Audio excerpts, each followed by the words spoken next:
Hello everyone, আসসালামু আলাইকুম। আজকে আমার রেসিপি সোয়াবিন রান্না। আশা করছি রেসিপিটি আপনাদের ভালো লাগবে। যদি রেসিপিটি ভালো লাগে তাহলে একটা লাইক দিয়ে সাবস্ক্রাইব করে আমার পাশে থাকবেন। কিভাবে অল্প সময়ে সোয়াবিনটা রান্না করা যায় সেটাই আপনাদেরকে আজকে দেখাবো। তাহলে আমি এখন শুরু করি। এখানে আমি 2-2.5 কাপের মতো সোয়াবিন নিয়েছি।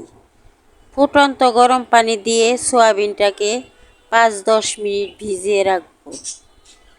5-10 মিনিট ভিজিয়ে রাখার পর আমি সোয়াবিনটা এইভাবে ভালো করে চিপড়িয়ে পানি ফেলে দিব। সবগুলা সোয়াবিনই আমি চিপড়িয়ে পানি ফেলে দিলাম। এখন ভাজার জন্য চুলায় চলে যাব। চুলায় একটি প্যান বসিয়ে দিলাম।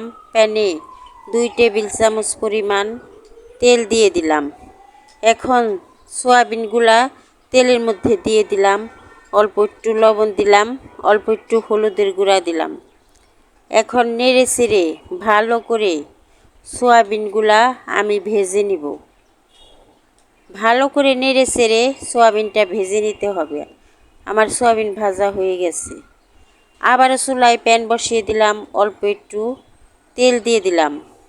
একটা আলু কেটে নিয়েছি, তা দিয়ে দিলাম তেলের মধ্যে।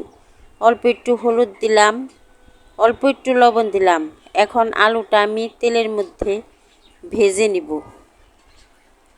আলুটা আমি তেলের মধ্যে দিয়ে ভেজে নিলাম। এখন ভাজা হয়ে গেছে। এখন তেলের থেকে আমি আলুগুলা তুলে নিলাম। যে প্যানে আলু সয়াবিন ভেজেছি ওই প্যানে আবার রান্না করব। আমি তেল দিয়ে দিলাম, পেঁয়াজ কেটে রেখেছি তা দিয়ে দিলাম। পেঁয়াজটা বেশি পরিমাণে দিতে হবে। 3টা তেজপাতা, 3 টুকরা দারচিনি, 4-5টা এলাচি, কয়েকটা লং দিয়ে দিলাম। লংটা দেওয়ার পর আমি নেড়ে চেড়ে পেঁয়াজের সাথে মশলাগুলা ভেজে নিলাম। পেঁয়াজের সাথে নেড়ে চেড়ে মশলা ভেজে নেওয়ার পর এর মধ্যে আমি অল্প পরিমাণ পানি দিয়ে দিব, যাতে পেঁয়াজটা পুড়ে না যায়। আমি অল্প পরিমাণে পানি দিয়ে দিলাম। স্বাদ মতো লবণ দিলাম, হলুদের গুঁড়া দিলাম, মরিচের গুঁড়া দিলাম, ধনিয়ার গুঁড়া দিলাম। এখন আদা রসুন বাটা দিয়ে দিব। 3 চামচ আদা রসুন বাটা আমি দিয়ে দিলাম। এখন নেড়ে চেড়ে সব মশলা পানির সাথে আমি মিশিয়ে নিব। নেড়ে চেড়ে মশলাটা মিশিয়ে নেওয়ার পর যে সোয়াবিনটা আমি সেদ্ধ করে নিয়েছি তা আমি এই মশলার সাথে দিয়ে দিলাম। এখন নেড়ে চেড়ে মশলাগুলা আমি সোয়াবিনের সাথে মিশিয়ে দিলাম।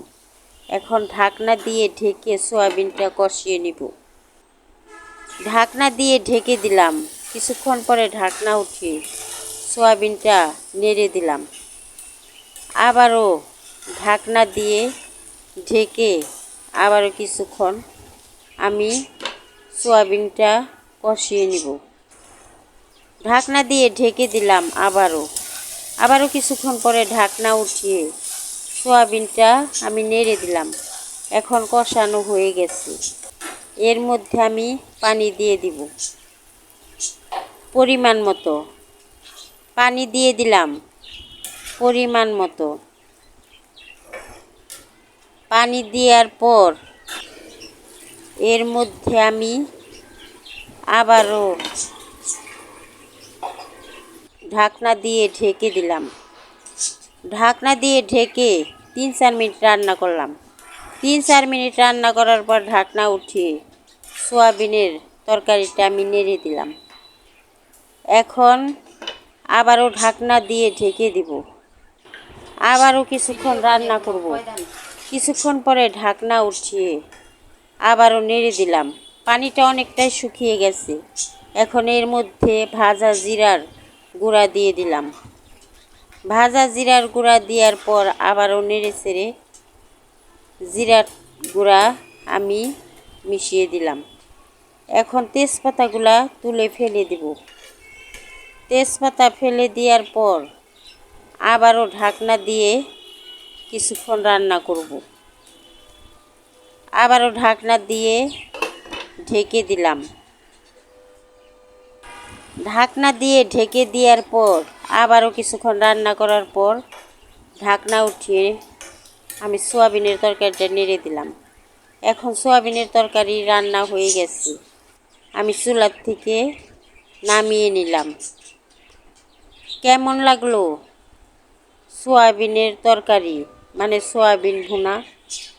একবার এইভাবে রান্না করে খেয়ে দেখেন, আশা করছি ভালো লাগবে। যদি আমার রেসিপিগুলো আপনাদের ভালো লাগে তাহলে একটা লাইক দিয়ে সাবস্ক্রাইব করে আমার পাশে থাকবেন। আরও নতুন নতুন ভিডিও পাওয়ার জন্য ধন্যবাদ সবাইকে।